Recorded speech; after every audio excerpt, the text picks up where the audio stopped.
words, he said, all week the theater has been buzzing with the bard. I just love that.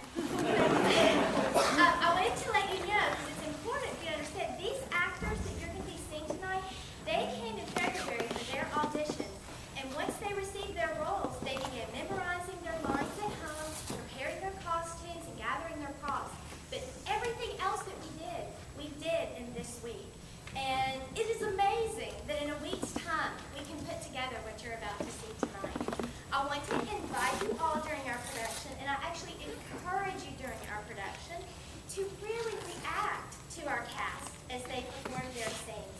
I would love it if you would laugh when they're funny. You can practice laughing. Cry when it's sad. Hiss when somebody's really mean and cruel. And clap when something is It's really a fun way to experience theater, and it's the way that William himself would want you to experience our theater. A few notes. I would love for you to silence all of your electronic devices if you haven't already done so, and pay attention to the exits where you came in. Those will be our emergency exits in case there's a bear attack.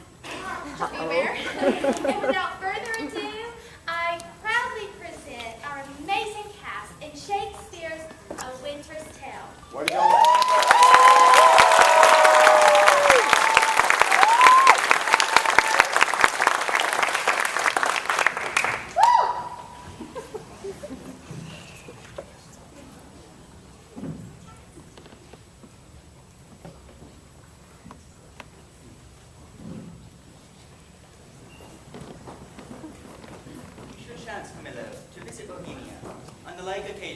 services on foot. You shall see, as I have said, great differences betwixt our Bohemia and Sicilia. I think this coming summer, the King of Sicilia means to pay Bohemia the visitation he justly owes him. Sicilia cannot show himself overkind to Bohemia. They were trained together in the youth, and there rooted betwixt them then such an affection which cannot choose but branch now. I think there is not in the world either malice or matter to alter it. You have unspeakable comfort for your young Prince Malus. I very well agree with you in the hopes of him. It is a gallant child, one who physics the subject, makes old hearts fresh. They who went on crutches ere he was born desire yet their lives to see him a man. Would they else be content to die? Yes, if they had no other reason why they should desire to live. If the king had no son, would he desire to live on crutches till he had one? 9 changes of the watery star have been the shepherd's note since we left off-road. Yet standing in rich place I multiply. With one, we thank you. Many thousands more that go before us. Stay your thanks a while, and pay them when you part. Sir, that is tomorrow. I am questioned by my fears of what may chance or breed upon our absence. 1/7 night longer? Very soon. Tomorrow. Tongue-tied, our queen? Speak you. To tell he longs to see his son more strong. But let him say so then, and let him go. Yet of your royal presence, I'll adventure the borrow of a week. You'll stay? No, madam. Nay, but you will? I may not. Verily. Verily, you shall not go. A lady's verily is as potent as a lord's. Will you go yet? Force me to keep you as a prisoner, not like a guest. How say you, my prisoner or my guest? By your dread verily, one of them you shall be. Your guest, then, madam. To be your prisoner should import offending, which is for me less easy to commit than you to punish. Not your jailer then, but your kind hostess. Come, I'll question you of my lord's tricks and yours when you were boys. You were pretty lordlings then. We were, fair queen, 2 lads that thought there was no more behind, but such a day tomorrow as today, and to be boy eternal. Was not my lord the verier wag of the two? Too hot, too hot. To mingle friendships far as mingling bloods. I have tremor cordis on me. My heart dances, but not for joy, not joy. What means Cecilia? He something seems unsettled. How, my lord? What cheer? How is't with you, best brother? You look as if you held a brow of much distraction. Are you moved, my lord? To your own bents dispose you. Be you found, be you beneath the sky. I am angling now, though you perceive me not, how I give along. Go to, go to. What? Camilla there? Aye, my good lord. Camilla, This good sir will yet stay longer. You had much ado to make his anchor hold. But how did he come to stay? Camilla, at the entreaties of the queen. Ay, but why? To satisfy your highness and the entreaties of her good mistress. Satisfy? Satisfy the entreaties of your mistress? Have you not seen Camilla? My wife is slippery, and if thou wilt confess, or else be impudently negative. I will not be a stand-by to hear sovereign mistress clouded so. You never spoke that to become you less than this. Good my lord, be cured of this disease opinion, and betimes, for 'tis most dangerous. Say it be, 'tis true. No, no, my lord. It is. You lie. You lie. And now, I command thee, bespice a cup to give mine enemy a lasting wing. That is all. Do it, and thou shalt have one half mine heart. Do it not, and thou splice thine own. Oh, miserable lady. But for me, what case stand I in? I must be the poisoner of the good Polixenes, and my grounds to do it obedience to a master, one who, in rebellion to himself, will have all these things that are his so too. Let villainy itself forswear it, I must forsake the court. Happy star I reign now. Here comes Bohemia. This is strange. Methinks my favor here begins to war, not speak. Good day, Camillo. Hail, most royal sir. What is the news in the court? None rare, my lord. The king hath on him such a countenance, as he had lost some province and a region. I beseech you, if you know aught which does behove my knowledge, therefore to be informed, imprison it not in ignorant concealment. Sir, I shall tell you, since I am charged in honor, and by him I think honorable, I am appointed him to murder you.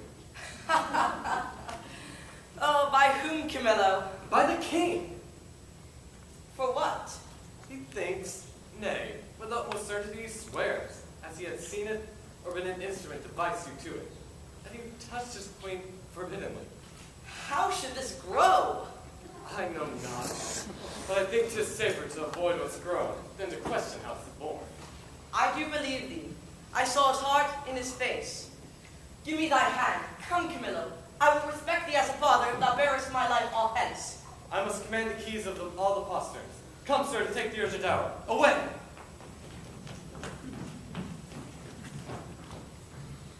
How, my gracious lord? Shall I be your playfellow? No, I'll let it be you. Why, my sweet lord? You'll kiss me cold, speak to me as if I were a baby. What wisdom stirs amongst you? Come, sir, now I am for you again. Pray you, sit by us, and tell us a tale. Merry or sad shall it be? As merry as you will. The sad tale's best for winter. I have one of the sprites and goblins. Let's have that one, good sir. Come on, sit down. Come on and do your best to try to frighten me with your sprites. You're powerful at it. It was a man. Nay, come, sit down. Don't escape, shall my lord. Come on then, and give it to me in my ear. Was he met here? Is train? Camilla with him? Behind his times I met them. Never saw I men scour so on their way. I eyed them even to their ships. How blessed I am, my just censure, for it is my true opinion there is a plot against my life, my crown. All is true that is mistrusted. Give me the boy. Bear the boy hence. He shall not come back here. Away with him. You, my lords, look on her. Mark her well. She's an adulteress. No, by my life, you did mistake. No, if I'm mistaken, if those foundations which I've built upon, the sinner is not big enough to bear a schoolboy's talk. Away with her. Prison. Shall I be her? This action I now go on is for my better grace. Adieu, my lord. I never wish to see you sorry. Now I trust I shall. Go, do your bidding hence. Beseech your highness, call the queen again. Be certain what you do, sir, lest your justice provides, in which three great ones, yourself, your queen, your son. For her, my lord, I dare my leather gown and will do it, sir. Please you accept it, that the queen is spotless in the eyes of heaven, and to you, I mean, in which you accuse her. If it prove she's otherwise, I'll keep my stables where I lodge my wife. It is for you we speak, not for ourselves. You are abused, and by some patron that will be downtrodden. But I knew the villain. Cease! No more! You smell this business with the scent as cold as a dead man's nose. But I do see it and feel it. If it be so, you need no grave to bury honesty. There's not a brain, the face, the sweep of the whole dungy earth. What? Lack I credit? I'd rather you lack than I, my lord. Upon this ground, and more it would content me, have her honor true than your suspicion. Be blamed for it how you might. Why? What need we commune with you for this? But rather follow our forceful instigation? But I have dispatched in post to sacred Delphos, to Apollo's temple, Cleomenes and Dion, whom you all know of stuff sufficiency. Now we'll bring all from the oracle, whose spiritual counsel head shall stop or spur. Have I done well? Well done, my lord.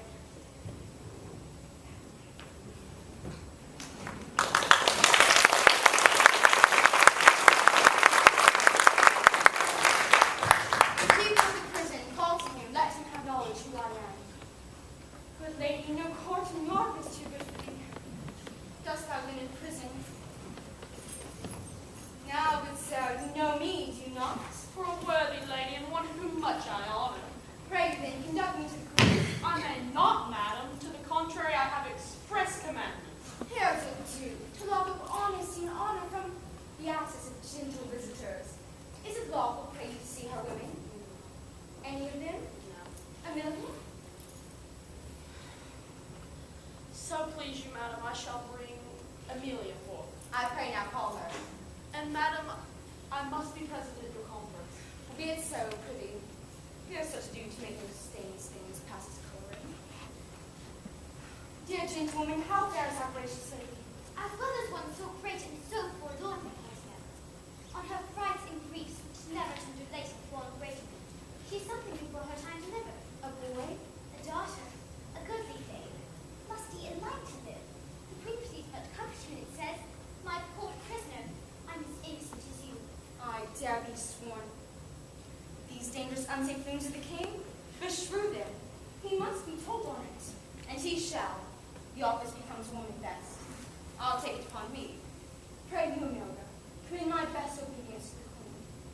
If she dares trust me with her little babe, I'll show it to the king, and undertake to be her advocate if roused. We do not know how he may soften at the sight of the child. The silence often of pure innocence persuades me speaking false. Most worthy man, your honor and goodness is so evident that your free undertaking cannot thrive me. There is no place living so meet for this great. Please, this is the next room. I'll presently acquaint you with those noble offers. Madam, if it please the queen to send the babe, I know not what I shall return passive, having no warrant. You need not fear it, sir. The child was prisoner to the womb. It is by law and process of great vigilance, freed and enfranchised. Not a party to the anger of the king, nor guilty of, if any be, the trespasses of the I do believe it. queen. Not to fear, I will stand betwixt you and danger.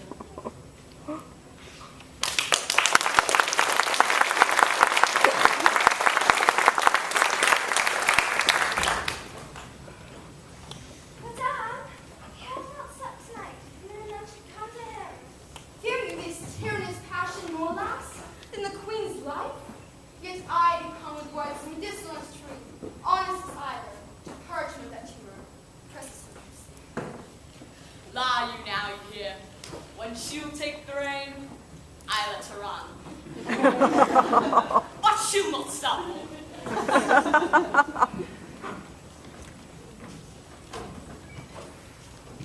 Good my liege, I come, and I beseech you hear me, who profess myself your loyal servant, your counsel, your most obedient physician, yet that dares to appear so uncomfortable evils, than such as most seem yours. I say I come from your good queen. Good queen, Good queen, I say, good queen. force her hands. On mine own accord I'll off, but first I'll do mine errand. The good queen, for she is good, hath brought you forth a daughter. Here it is, and commends it to your blessing. Traitors! Will you not push her out? Thou dotard! Thou art woman tired, understood by thy Dame Partlet here. Take it up, I say.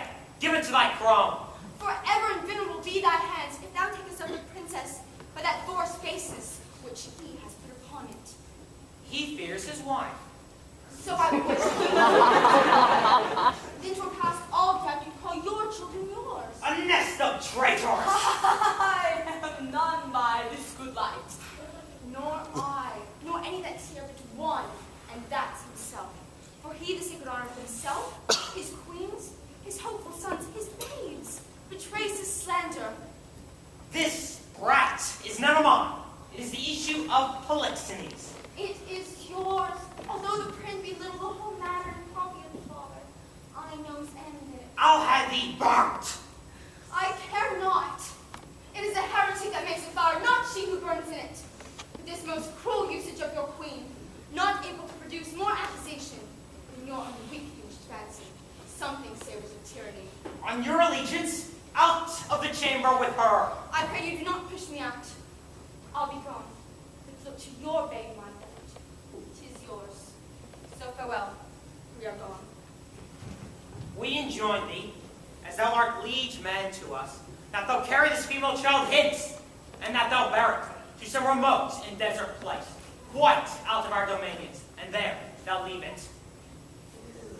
I swear to this, though oppressive death has been almost. Please, Your Highness, post from Messrs. Captain Oracle are coming our sense. Cleomenes and Dion, being well arrived from Delphos, are both landed hasting to the court. The climate's delicate, the air most sweet. Fertile the isle, the temple much surpassing the common praise it bears. I shall report, for it does caught me the celestial habits. Methinks I should turn in the reverence of the grave wearers. Oh, the sacrifice! How ceremoniously solemn and earthly. Beside the offering. But of all, the burst and the ear-deafening voice of the oracle, kin to Jove's thunder, so surprised my sense that I was nothing. If the adventure of the journey prove successful to the queen, albeit so, it hath been to us so rare, pleasant, speedy. The time is worth the use on it. Great Apollo, turn all to the best. These proclamations, so forcing faults upon Hermione, I little like. The violent carnage of it will clear or end the business. When the oracle, thus by Apollo's great divine sealed up, shall the contents be discovered something rare. Even then will rush to knowledge, and gracious be the issue.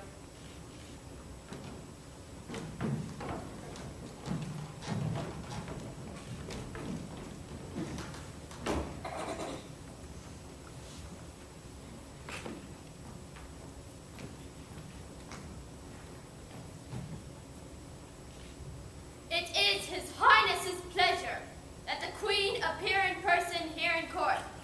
Silence!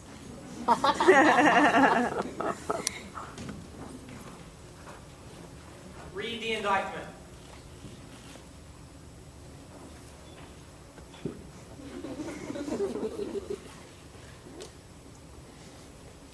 Hermione, Queen to the worthy Leontes, King of Sicilia, thou art here accused and arraigned of high treason, in committing adultery with Polixenes, King of Bohemia, and conspiring with Camillo to take away the life of our sovereign lord, the king, thy royal husband. Since what I am to say must be but that which contradicts my accusation, it shall scarce move me to say not guilty. Mine integrity, being counted falsehood, shall, as I express it, be so received. But thus, if powers divine behold our human actions as they do, I doubt not then, but innocence shall make false accusation blush, and tyranny tremble at patience. Your honors all, I do refer me to the oracle. Apollo be my judge. Is this your request and is altogether just? Therefore bring forth, and Apollo's name is oracle.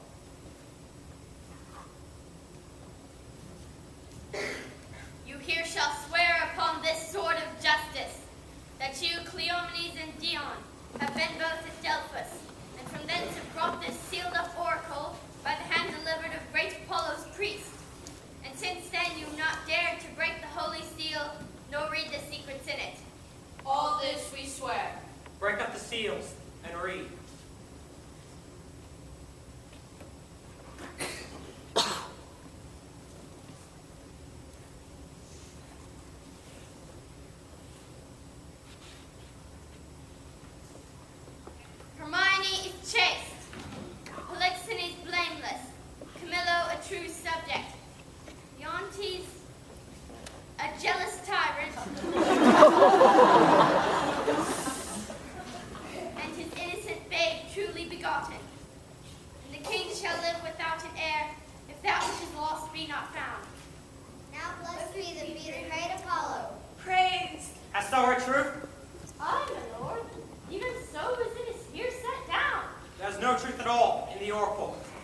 This is mere falsehood.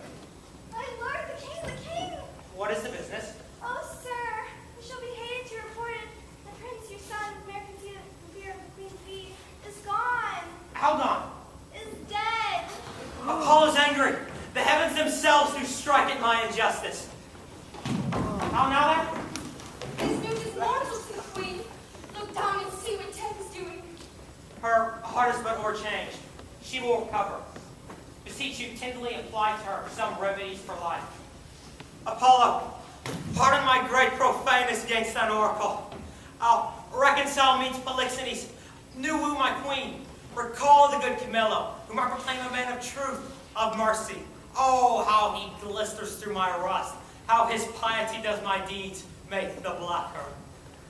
Will the wild cut my laces, my heart crackling and break too. What is this, good lady? What steady torments hast thou for me, tyrant? The queen, the sweetest, dearest creature is dead. The higher powers forbid. And say she instead, I'll swear it. Therefore betake thee to nothing but despair.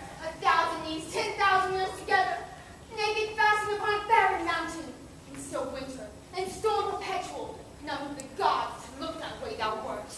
Go, hun, go on. Thou canst not speak too much. I've deserved all tongues to talk their bitterest. Say no more. How the business goes, you may have fault in the boldness of your speech. I am sorry for it. All faults I make when I shall come to know them, I do repent. Alas, he is touched to noble heart. What's gone and what's past helps to be past free. Do not receive affliction at my petition. I beseech you, rather let me be punished. I have minded you of what you should forget. Thou didst speak but well. With most of truth I receive better than be pitied by thee. Pray thee, bring me to the dead bodies of my queen and son. One grave shall be for both. Upon them shall the cause of their death appear, unto our shame perpetual. Once a day, I'll visit the chapel where they lie, and tears shed there shall be my recreation. Come, lead me unto these sorrows.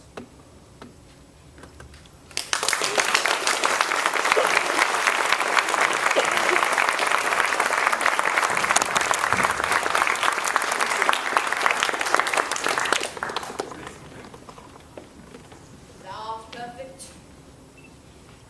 Then our ship hath touched upon the deserts of Bohemia.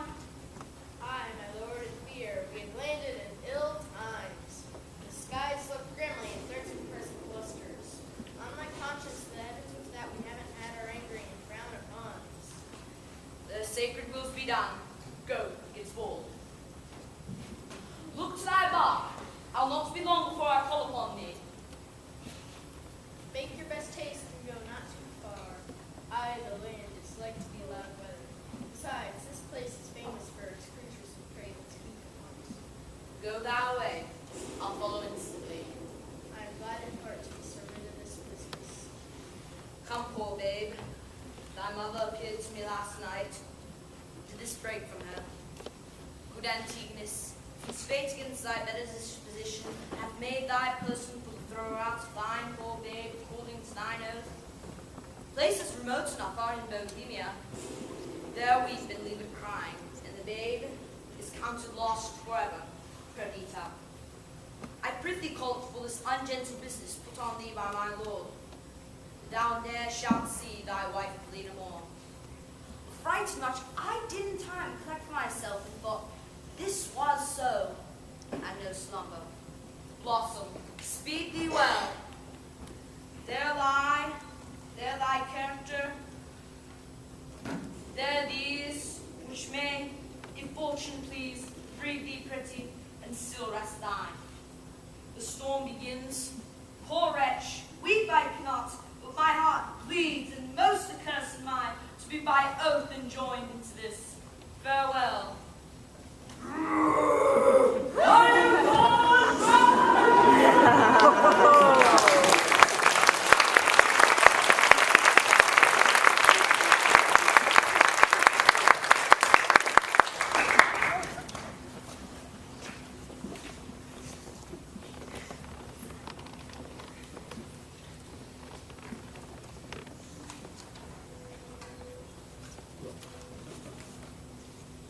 The noble Antigonus, pursue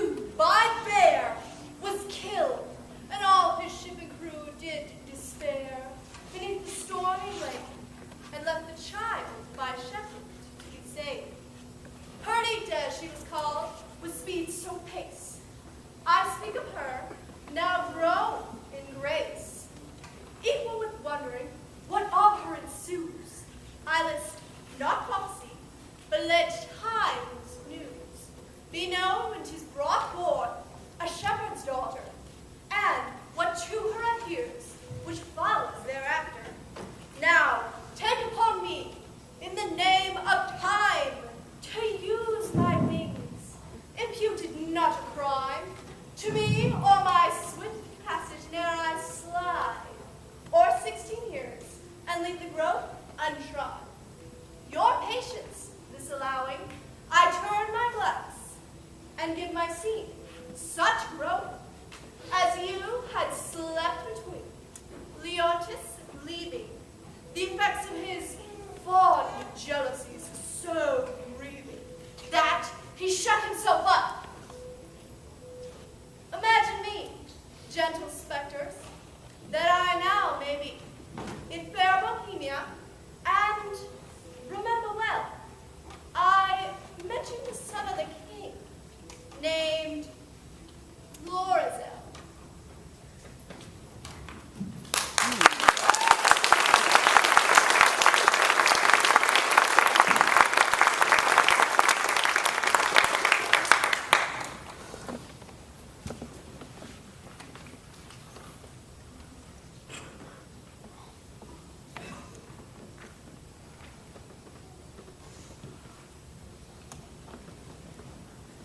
I pray thee, good Camillo, be no more importunate. It's a sickness denying thee anything, a death to grant this. It is 15 years since I saw my country, and though I have for the most part been aired abroad, I desire to lay my bones there. And besides, the penitent king, my master, has sent for me, to whose feeling sorrows I may be some allay.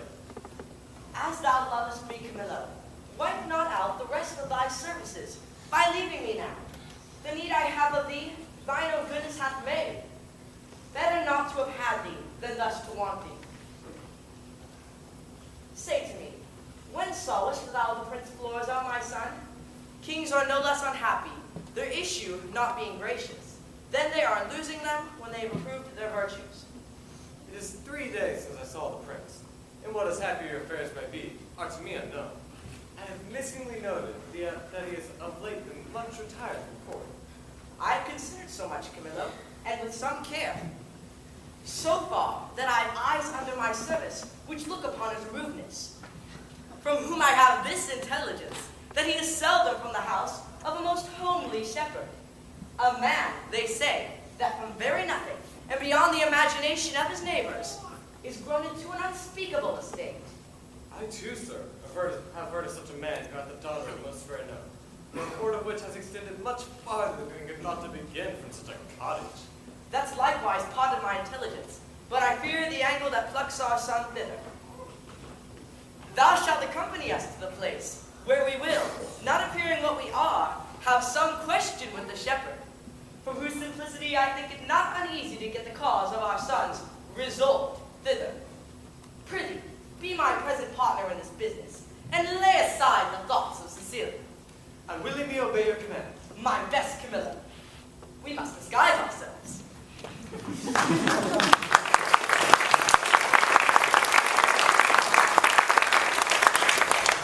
When daffodils began to peer, when hay the doxy over the hill, why then comes in the sweet of the year, when the red blood raises winter's pale.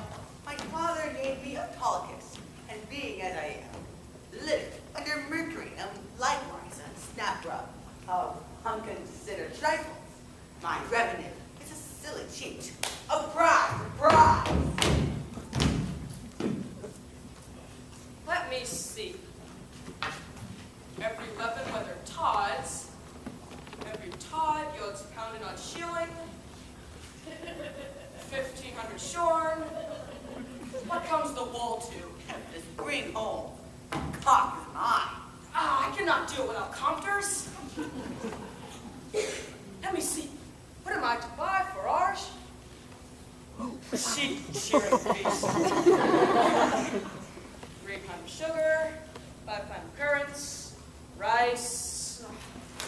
What will this sister of mine do with rice? That ever I was born. In the name of me. Help me.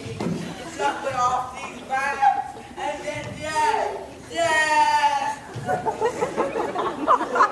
Man, thou hast need of more rags to lay on thee. Rather than have these off. Sir, the low surface of thou offends me more than the stripes I have received, which future mighty ones and millions. Oh. Yes, poor man. A million of a beating may come to a great matter. I am robbed, sir, and beaten. My money and arrow taken from me, and these detestable things put on me. Lend me thy hand. I'll help thee. Stop. Lend me thy hand. Softly, good sir. Tenderly. Whack. Poor soul. Oh, good sir. I fear, sir, my shoulder blade is out. How now? Canst stand?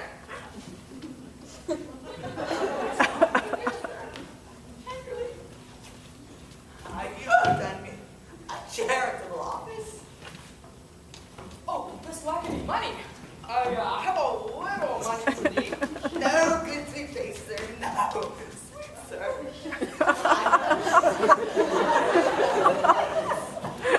Let's go. There I shall have money. Anything I want. Offer me no money, I pray you that kills my heart. What manner of fellow was he that robbed you? A fellow, sir? I knew him once. Sir, the prince. I know not for which virtues it was, but he was certainly whipped out of the court. His vices, you would say. There's no virtue whipped out of the court. They cherish it to make it stay there, and it will no more but abide. But I should say, sir, over many saving professions, he's our only rogue. Some call him Autolycus. Out upon him, prig, for my life, prig. He haunts wakes, fairs, and fair meetings. Very true, sir. He, sir, he. That's the man who put me into this apparel. Not at once. Why, if you had but looked big and spit at him, he would have run. I press you, sir. I am no fighter. I am false of heart in that way.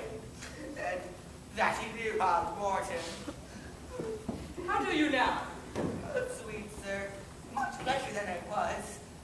I can even stand and walk. I can even take my leave of you. And be soft and poor as my kinsmen. Shall I bring thee on thy way? No, but no, sweet sir. Then, fare thee well. I must go in my spices for our sheep shearing. Fare thee well, sweet sir. Oh, your purse. It's not hot enough to purchase your spice. I'll be at your sheep shearing too. If I make not this sheep bring out another, 10 shears true sheep. Let me begin rolled, and my name put in the book of virtue. Jog on the foot, and when merrily hence the style, the merry heart goes all the day. You're sanitizing up my life.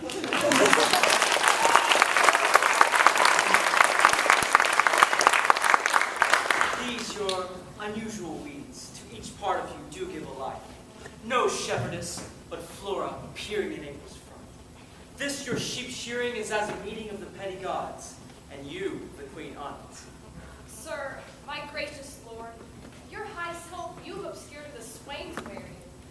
Me, poor lowly maid, most goddess-like pranked up. I should blush to see you so attired. Swoon, I think, to show myself a glass. I bless the time my good falcon made her flight across thy father's ground. Now choke before need cause. To me the difference forges dread. Your greatness hath not been used to fear. Even now I tremble to think your father, by some accident, should pass this way as you did. Oh, the fates, how would he look to see his work, so noble, vilely bound up? What would he say? Or how should I, in these my borrowed flaunts, behold the sternness of his presence? Apprehends nothing but jollity. But, sir, your resolution cannot hold me to suppose, as it must be, by the power of the king.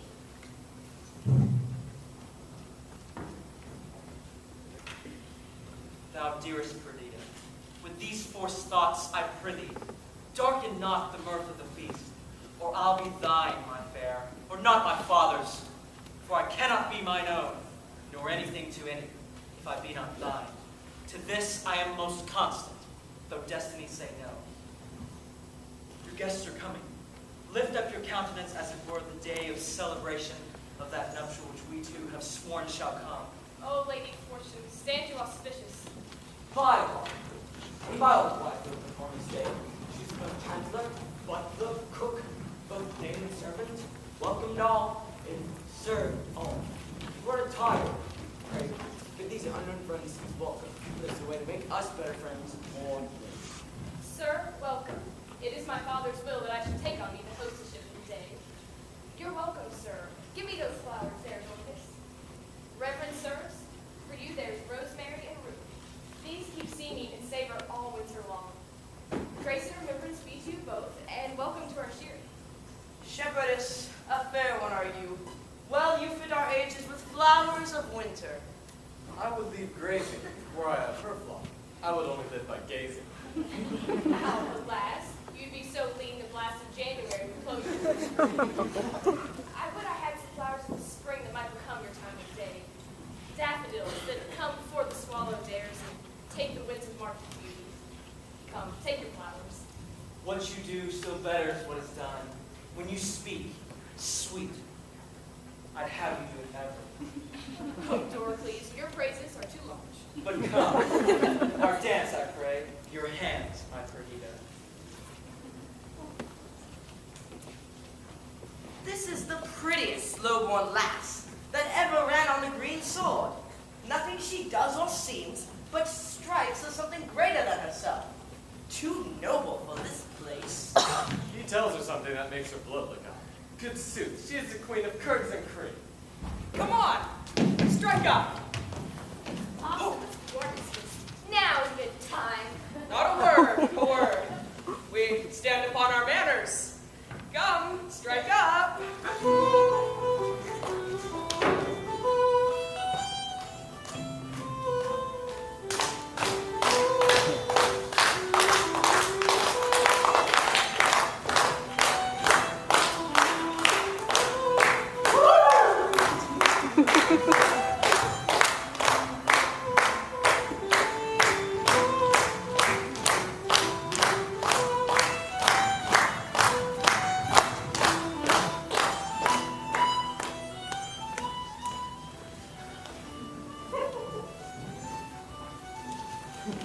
Pray you, good shepherd, what fair swain is this, which dances with your daughter? They call him Dork, and boasts himself to our lowly field. But I have it upon his own report, and I believe it. He looks like Sue. He says he loves my daughter, and I think so. But I was waiting to stand so my daughter died. And to be plain, I do not think there's half a kiss to choose above none of us. She dances feebly. So she does anything. Daughter reported that she was silent. Oh, master, we did but hear the peddler at the door. You would never dance again after tabor and pipe. No, the bagpipe could not move you. He sings several tunes faster than you'll tell money. He utters them as he had eaten ballads, and old men's ears grew to his tunes. He could never come better. I love a ballad, but even too well. If it be a doleful matter, merrily set down, or a very pleasant thing indeed, and sung lamentably. He has songs for men and women of all sizes. No milliner can sew fit his customers with gloves. He has the prettiest love songs for maids. This is a brave fellow. Believe me, thou talkest of an admirable, conceited fellow. Has he any unbraided wares? He hath ribbons of all colors in the rainbow. Inkles, caddises, cambrics, lawns. Why, he sings them over as they were gods or goddesses. You would think the smock were she angels. He so chanced to the sleeve hand, and the word about to swear on it. Bring him in! And let him approach, singing. Forewarn him that he used no scurrilous words in his tunes. You have these peddlers that have more in them than you think, sister. Aye, good brother, or go about to think. Love this, we has done us, Rose. Bugle bracelet, not as ever. Perfect for a lady's chamber. Come by, baby, come by, come by. Come by, lad, Ralph. Where lads cry, come by. If I were not man in love with Mopsa, thou shouldst take no money of me. But being enthralled as I am, it will also be the bondage of certain ribbons and gloves. I once promised them against the feast, but they've come not too late now. He had promised you more than that within life. Are there no manners left among maids? Whatever your choice. And not a word more. I have done. Have you promised me unfather legs and a pair of suit gloves? Have I not told thee I was cozened by the way and lost all my money? Very true, sir. For they were cozeners abroad. Therefore, it owes them to be buried. Fear not thou, man. Thou shalt lose nothing here. I hope so, sir. For I have about me many puzzles to charge. What hast here? Ballads? Pray now, bye, son. I love a ballad print. I like, but at least sure they are true. Here's one to a very doleful tune about a usurer's wife and how she longed to eat Irish heads and toads carbonated. Is it true, think you? Very true, and why not so? Bless me for marrying a usurer. Pray you now, buy it. Prithee, lay it by, and let's first see more ballads. We'll buy the other things anon. Here's another ballad about a fish that appeared on the coast 4 of April, 40,000 fathoms above water, and sung this ballad against the hard hearts of maidens. The ballad is very pitiful, and that's true. Is it true too, Stinky? Why, justices hands at it, and more witnesses than my pack can hold. Prithee, lay it by too. Another. Here's another ballad. It is a merry ballad, but a very pretty one. Let's have some merry ones. We'll have this song out anon by ourselves. My father and the gentlemen are in sad talk, and will not trouble them. Bring away thy pack after me. Wenches, I'll buy for you both. Head, what's out the first choice? Follow me, girls. And you shall pay well for it. Come to the peddler. Might be the meddler that does a good man's wear.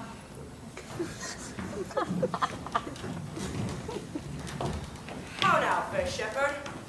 Your heart is full of something that does take your mind from feasting. Sooth, when I was young and hand in love as you do, I was wont to load my she with knacks.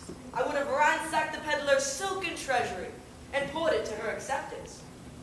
You have let him go, and nothing marred with him. Old sir, I know she prizes not such trifles as these are. The gifts she looks for me are packed and locked up in my heart, which I have given already, but not delivered. But to your protestation, let me hear what you profess. Do and be witness to it. And this my neighbor too? And he, and more than he, the earth, the heavens, and all, that, were I crowned the most imperial monarch, had force and knowledge more than was ever man's, I would not prize it without her love. For her employ them all, commend them and condemn them to her service or to their own perdition. Fairly offered. This shows a sound affection. But, Doctor, save the life to him.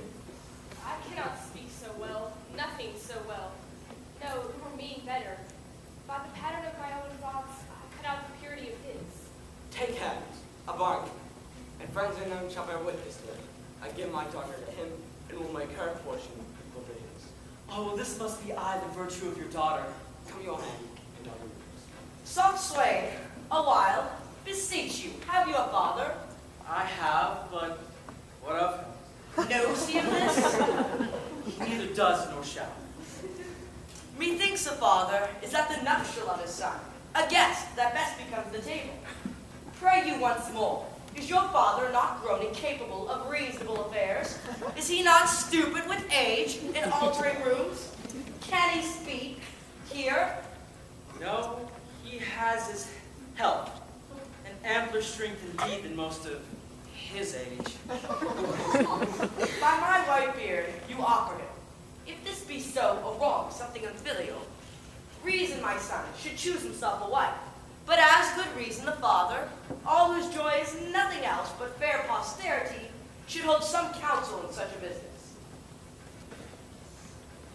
I yield all this, but for some other reasons, my grave sir, which 'tis not fit you know. I not acquaint my father with this business. Let him know it. He shall not. Prithee, let him. No, he must not. Let him. You shall not need to grieve that moment. Come, he must not. Mark our contract. Mark your divorce, young sir, whom son I dare not call. Thou art too base to be acknowledged, thou a scepter's heir. Let us effect this by a sheep's hook. Thou old traitor, I'm sorry that by hanging thee, I can but shorten thy life by 1 week. Oh, my lord! Thou hast life to be scratched with briars, and made more homely than thy state. Believe, fond boy, we'll bar thee from secession, not hold thee of our blood, no, not our kin.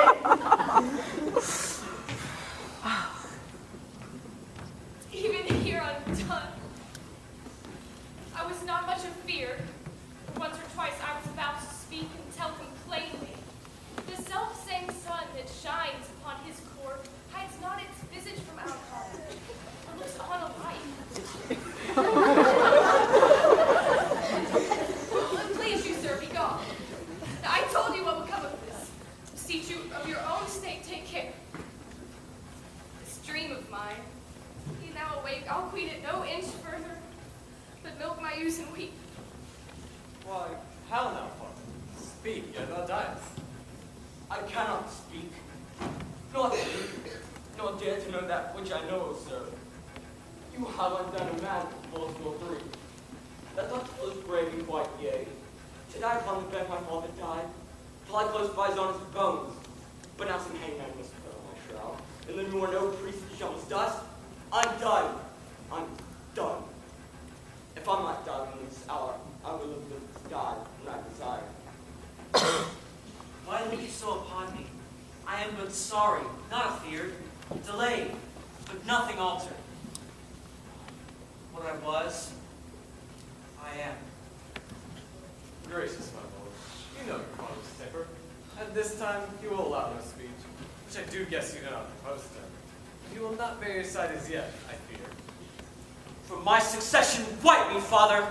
I am heir to my affection.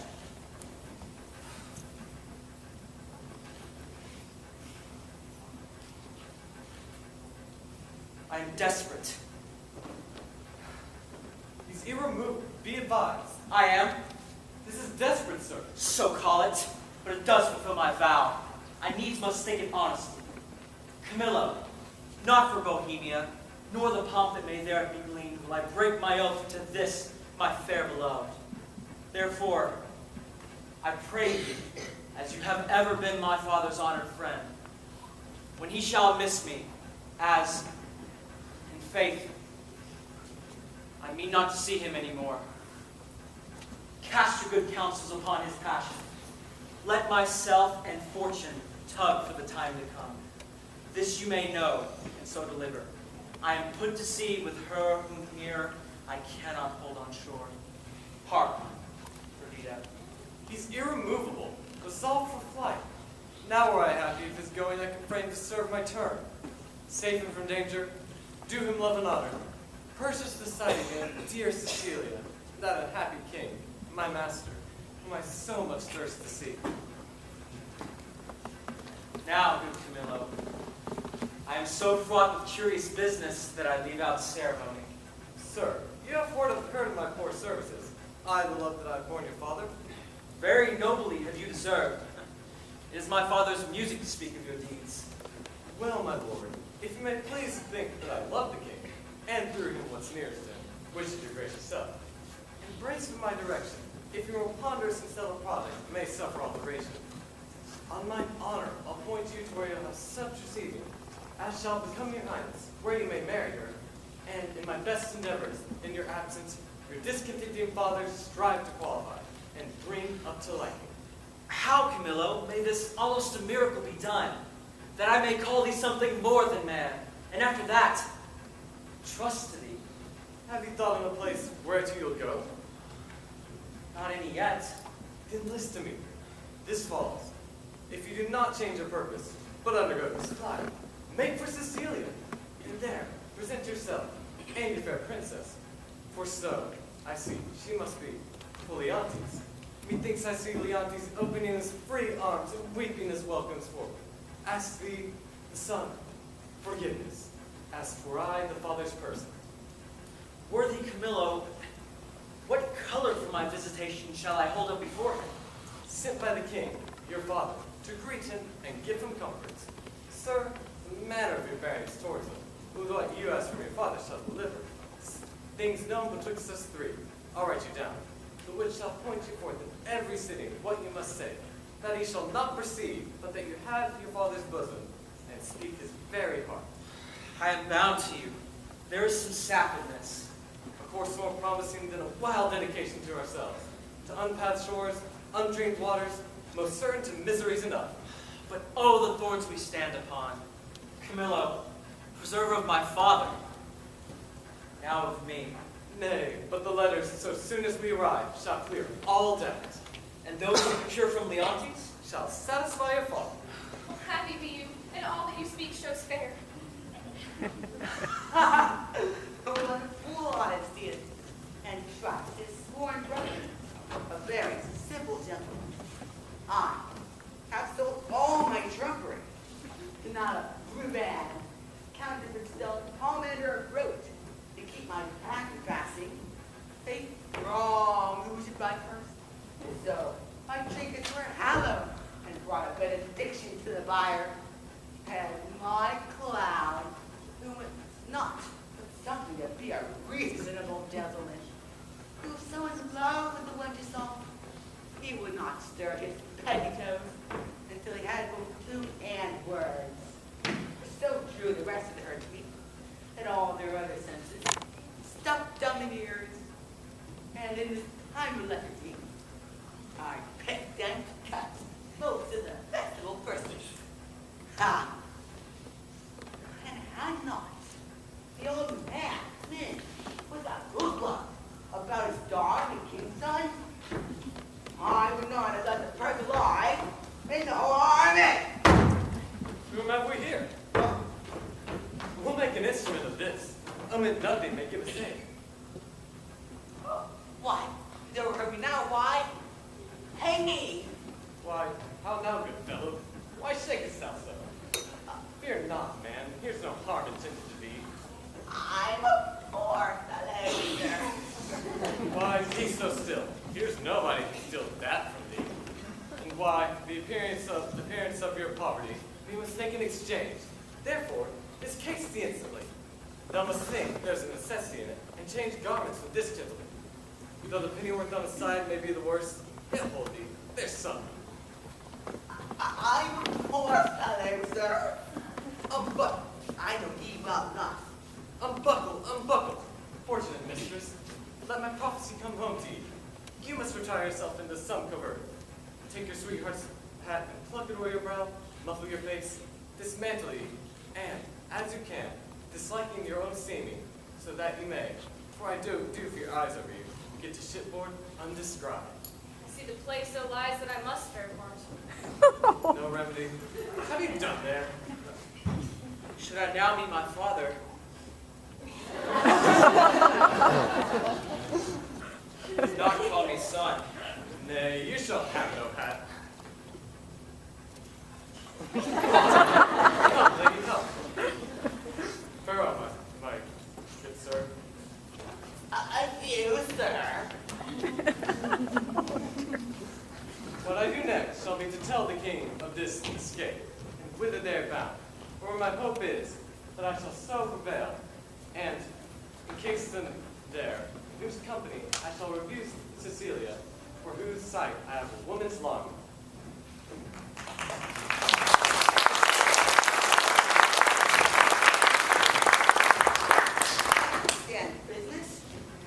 prince himself is about a piece of iniquity, stealing away from father. My father would be of honesty to acquaint the king's law. I will not do it. I hold it more than need be to conceal it. Whereupon I constant to my profession. Side is side. There is more match for a hot bread.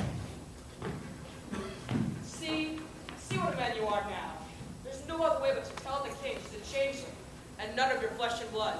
Nay, but hear me. Nay, but hear me. Go on. She being none of your flesh and blood has not offended the king, and so your flesh and blood is not to be punished by him. Show him those things you found about her, those secret things, all what she has with her. This being done, let the law go whistle, I warrant you.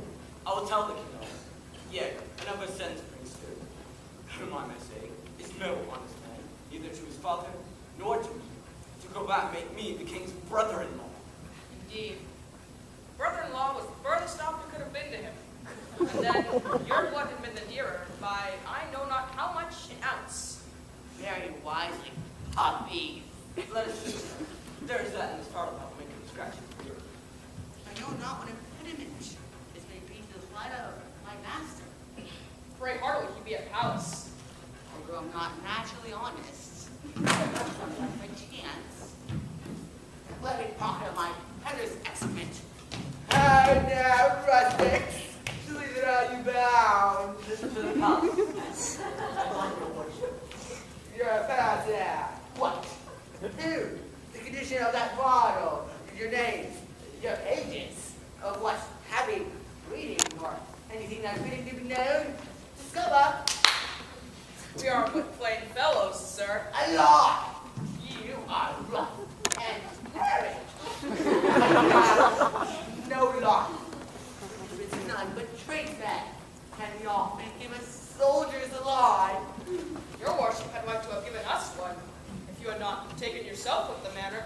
Are you a courtier and like yourself? Who isn't like me or dead? I am a courtier. Seest thou not? The air of the court in these foldings has not a gate in it. The measure of the court. Dost thou know not receive the court odor? I am a courtier. A PA, and one has to either push on or plug back thy business there. Whereupon I command thee to open thy affair. My business, sir, is to the king. What advocate hast thou within? I know not, and like you.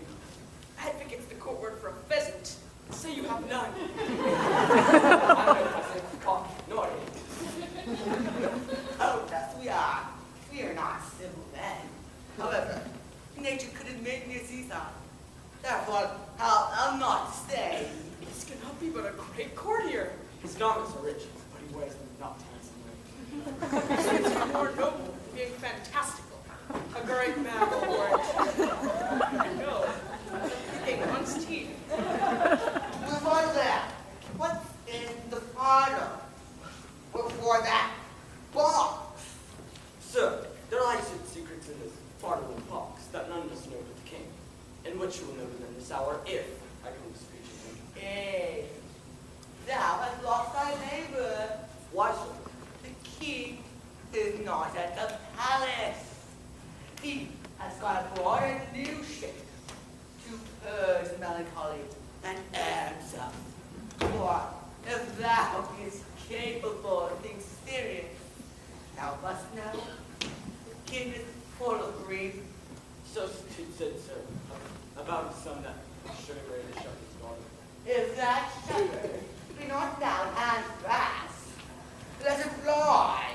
The curses he shall have, the tortures he shall feel, will break the back of man and heart of monster. Think you so, sir? Not he alone shall suffer, but those who are germane to him. What wits can make heavy and vengeance bitter. Though yet 50 times removed, shall all come under the hangman. great pity. Yet it is necessary. An old, sheep-whistling ram, a ram tender, ought to have his daughter to come to grace. Some say he shall be stoned, but that death's too soft for him, said I. Brought well into a sheep coat. All death are too you. The shop is too easy. Has the old man heir a son? And like you, sir. He hath a son who shall be flayed alive. Then went over and set on the head of a wasp nest. Then stand there till he is 3/4 and a trap. Dead! But what are these strangely rascals, whose miseries are to be smiled at? Tell me, or you see, honest plain man, what you have to keep. I'll bring your wagons aboard, whisper him in your behalf, and if it be a man besides king, to acquaint yourselves with all, here's the man that shall do it. He seems to be of great authority. Close with him, give him hold, and though authority be a stubborn bear, he is oft led by the nose with gold. Show the inside of your purse to the outside of his hand, and no more ado. Remember, stoned and flayed alive! And please, you, sir, to undertake the business for us. Here's that gold I have. I will make it as much more and leave the same man in pawn until I can meet you. Do I have no kind of promise? I sir. Well, give me the money. Tell me, are you a party in this business? In some sort, sir. But though my case be a pitiful one, I hope I shall not be flayed out of it. That's the case of the shepherd's son. Hang him! He'll be made an example of. Comfort, good comfort. To the king and to our strange sons, you must know, 'tis none of your daughter nor my sister. We are gone else. Sir, I will give you as much as this old man does when the business is performed, and remain, as he says, your pawn till it be brought you. I will trust you. Go to the seaside. Go on the right-hand side. I will but look upon the head of all of you. We are blessed in this man. I may say, even blessed. Business. Who's provided us? I see now. If I had a mind, to be honest, Origin would not suffer me. She dropped booty into my mouth. Now important was a double occasion, gold, and a poor chance towards my master good. Who knows how that may turn back to my advancement? I will bring these 2 bowls, blind ones aboard him. See if they can fix the short weekend, and that's the king concerns nothing. Oh, let him call me Rose for being so far business. But I approve against that title.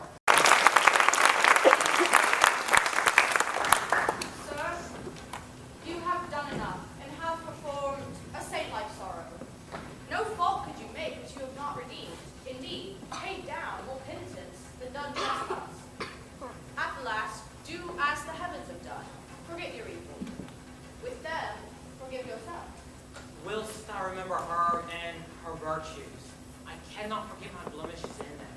And so, still think of the wrong I did myself, which was so much that airless that left my kingdom, and destroyed the sweetest companion that e'er man bred his hopes out of. True, too true, my lord. If one by one you wedded all the world, or from the all that are to something good, to make a perfect woman, she you killed would be unparalleled. I think so. Not at all, good ladies. You might have spoken 1,000 things that would have done the time more benefit and graced your kindness better. Well, you are one of those who have wed again. If you would not show you pity not the state. There is none worthy respecting her that's gone. Besides, the gods will have fulfilled their secret purposes. For has not the divine Apollo said, it's not in the tenor of his oracle, that King Leonte shall not have an heir, but his daughter shall be found?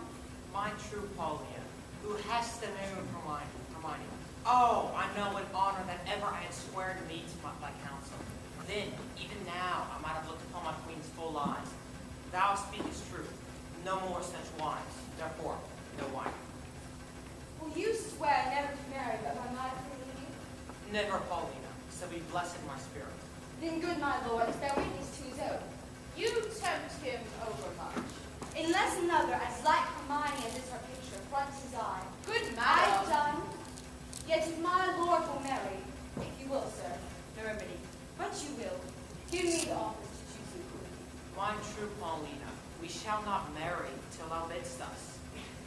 That will be when your first queen's again in breath, and never till then. The one that gives out himself, Prince Florizel, son of Polixenes. With this princess, she, the fairest I have yet beheld, desires access to your high presence. What with him? He comes not like to his father's greatness. His approach, so out of circumstance and sudden, tells us 'tis not the visitation train, but forced by need and accident. What train? But few, and those but me. His princess? Say you with him? I, the most peerless piece of earth, I think, the air the sun shone bright on. Go, Cleomenes, yourself assisted with your honored friends. Bring them to our embracement. Still, 'tis strange, he thus should still upon us. Had our prince, jewel of children, lived to see this hour, he would have paired well with this lord. There was not a full month between their births. Pray thee, no more, cease. Thou knowest he dies to me again when talked of sure. When I shall see this gentleman, thy speeches will bring me to consider that which may unfurnish me of reason. They are come.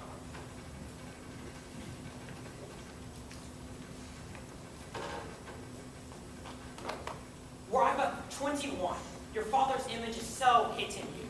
His very heir, that might call you brother, as I did him, most dearly welcome.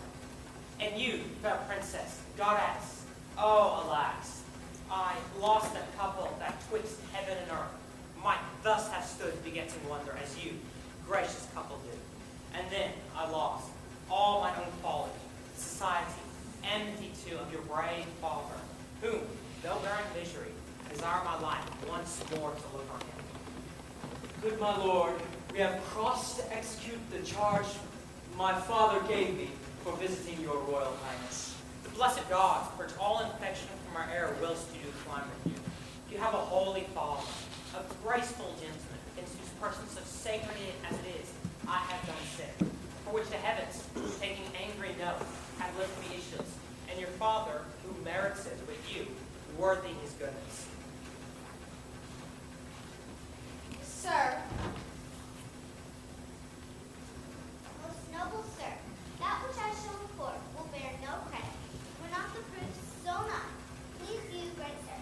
Bohemia greets you from himself by me, desires you to attach his son, who has his dignity and duty both cast off, fled from his father, his hopes, and with the shepherd's daughter. Where is Bohemia? Speak. Here in your city, I now came. I speak amazingly and it comes to my marvel moment. To your court whilst he was hastening, in the chase it seems, of this fair couple, meets he on the way the father of the seeming lady, and her brother, having both their country quitted with this young prince. Worthy Camillo, he has betrayed me, whose honor and whose honesty until now endured all weathers. Lay it to his charge. He is with the king, your father. Who? Camillo? Camillo, sir, I spake with him who now has his former question. Never saw I this. Never saw I this so quick. They kneel, they kiss the earth, forswear themselves as often as they speak. Bohemia stops his ears and curtains them with diverse steps of death. Oh, my poor father. The heavens set spies upon us. Not have our contract celebrated. You are married? We are not, sir, nor are we like to be. The stars I see will kiss the valleys first, the odds for high and lows alike. My lord, is this the daughter of a king? She is! When she is my queen. That once, by your father's good speed, will come on very slowly. I am sorry. most sorry you have broken from his liking where you were tied in duty, and as sorry your choice is not as rich in worth as in beauty, that you might well enjoy her. Sir, Dear, look up. Though fortune, visible and enemy, may chase us with my father, power no jot hath she to change our loves. Beseech you, sir, step forth as mine advocate. At your request, my father will grant precious things as trifles. Would he do so, I beg your precious mistress, which he counts but a trifle. sir, my liege, your eye hath too much youth in it. Not a month before your queen died, she was worth in many more gazes than what you look on now. I thought of her, even in these looks I made. But your petition is yet unanswered. I will to your father, your honor not o'erthrown by your desire. I'm friend to them and you, upon which errand I now go toward them. Mark the way I make. Come, good my lord.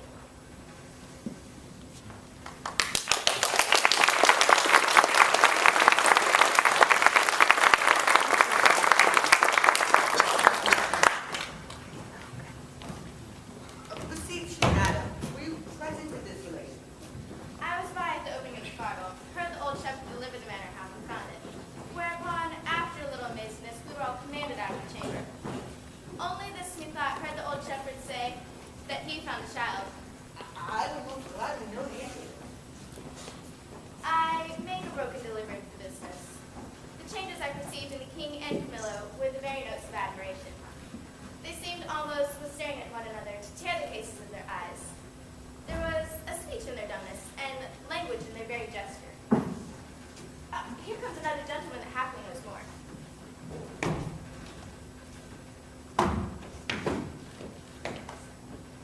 There's nothing but bonfires. The oracle is fulfilled.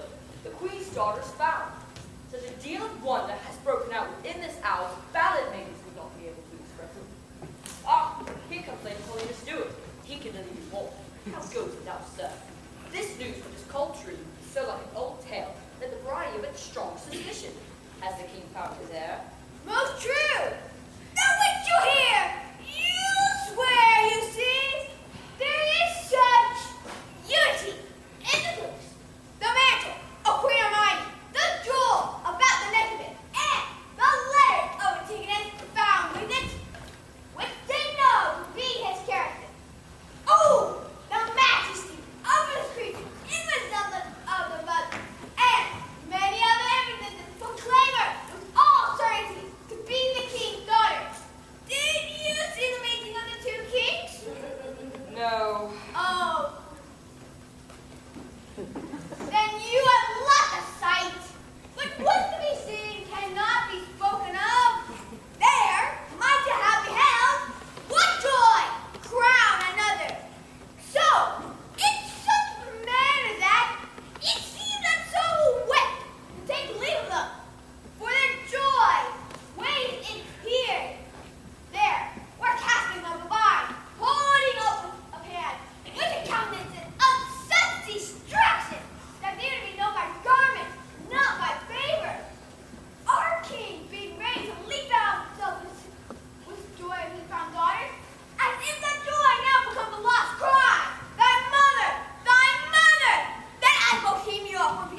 she has twice or thrice a day, ever since the death of mine, visited the removed house. Shall we thither, and with accompanied peace rejoicing? Who would be thence the benefit of access? For every wink of an eye, some new grace will be born. Our absence makes us unthrifty to our knowledge. Come, let's along.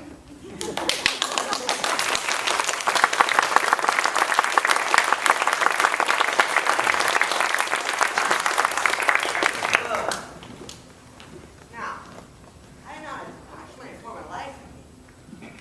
Oh, the tremor made a drum on my head.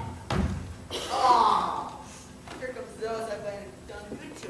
Against my will. Lord, hearing the blossoms of their fortune. Come, I am past the children, but all thy sons and daughters will be gentlemen born. You are well met, sir. You denied the fact with me this other day because I was no gentleman born. See you these clothes? Say, you see them not and still think me no gentleman born? You were best say these robes were not gentleman born. Give me the lie, do, and try, whether I am not now gentleman born. I knew you would now, sir. A gentleman born. And I have been so any time these 4 hours. And so have I. Ah, you have. But I was a gentleman born before my father. For the king's son took me by the hand and called me brother. And then the 2 kings called my father brother. And then the prince my brother and the princess my sister called my father father. And so we wept. And there were the first gentleman-like tears that ever we shed. We may live to shed many more. Aye, or else 'twere hard luck. I'll swear to the prince thou art as honest a true fellow as any in Bohemia. You may say it, but do not swear it. Not swear it? Now I am a gentleman? Let Boers and Franklin say it. I'll swear it. And how if it is false? If it ne'er be so false, one may say it in behalf of his friend. Hark, the kings and the princes, our kindred, are going to see the queen's picture. Come, follow us. We'll be thy good masters. Oh,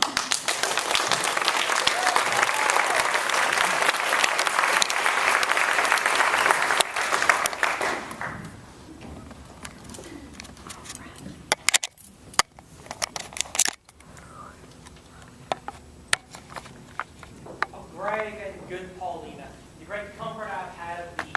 We honor you at trouble, but we came to see the statue of our queen. As she lived peerless, her dead likeness, I do well believe, excels whatever you have yet looked upon, or hand of man hath done. Therefore I keep it alone in your heart. It is. I like your silence, it the better shows off your wonder.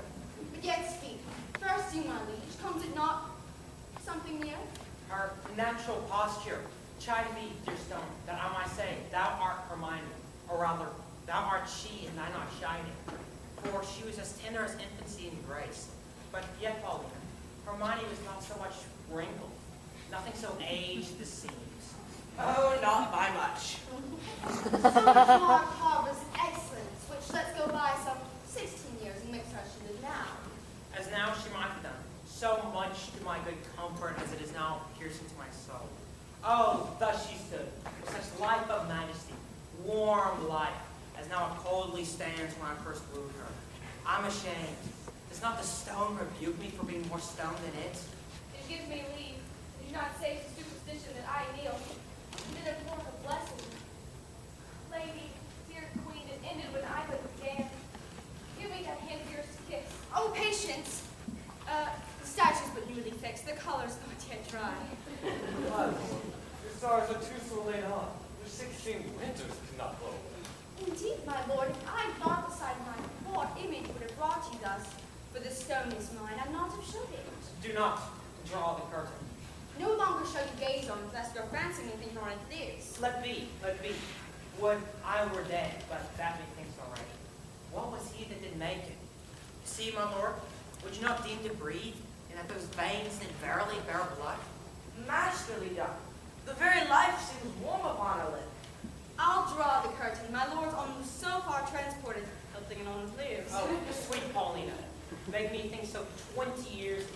No settled sense of the world can match the pleasure of that madness, left alone. I am sorry I've thus far stirred you, but I could have flicked you further. Oh, do, Paulina, for this affliction has a taste as sweet as any cordial comfort. Still, methinks, there's an air that comes from it. What fine chisel could ever yet cut breath? Let no man mock me, for I will kiss her. Good my lord, forbear. The readiness upon her lip is wet. Lamar to you, kiss it, stain wrong with oily painting. Shall I draw the curtain? No, not these 20 years. So long could I stand by and look her on. Either forbear, quit presently the chapel, or resolve ye for more amazement. If you can behold it, I'll make the statue move, indeed descend, and take you by the hand. But then you'll think, which I protest against, I'm assisted by wicked powers. What you can make her do, I am content to look on. What to make her speak, I'm content to hear. For 'tis easy to make her speak as move. It is required you to awake your faith. Now all stand still, or those that think it is a lawful business I'm about, let them depart. Proceed, no foot shall stir. Music awake her, strike. 'Tis time to send, bestow no more. Oh, she's warm. If this be magic, let it be an art as lawful as eating. She embraces him. She hangs about his neck. If she pertains to life, let her speak too. Aye, and make manifest where she has lived, or how stolen from the dead. That she is living, were it but told you, should be hooted out like an old tale. But it appears she lives, though yet she speak not. Mark a little while, please you to depose. Kneel, fair madam, pray your mother's blessing. Turn, good lady, our quiet is found. You gods, look down, and from your sacred vials, pour your graces upon my daughter's head. Tell me, mine own, where hast thou been preserved? Where lived? How found thy father's court? For thou shalt hear that I, knowing by Paulina that the oracle gave hope thou wast in being, have preserved myself to see the issue. There is time enough for that. Lest they desire this push to trouble their joys with like relation. Go together, you precious winners all, your exultation partake to everyone. While I, an old turtle, will wing myself to some other bough. And there, my mate that's never to be found, lament till I am lost. Oh, peace, Paulina. Thou shouldst a husband take by my consent, as I by thine own wife. Thou hast found mine, but how is to be questioned? For I saw her as I thought dead, and have in vain said many a prayer upon her grave. I'll not seek far for him to find the honorable husband, for I part from those mine. Come, Camilla, take her by the hand. Words of honesty is richly noted, and here justified by us, Heracles. Let's from this place. What? Look upon my brothers, that ere I put between your holy looks, my ill suspicion, this, your son-in-law, and son unto the king, whom heaven's directing his troth flight to your daughter? Good Paulina, lead us from hence, where may each one leisurely demand his answer to his part from this wide gap of time, since we are first dissevered, hastily led away.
invite thee for drinks in the lobby as soon as the lights come back up. Thank you for coming.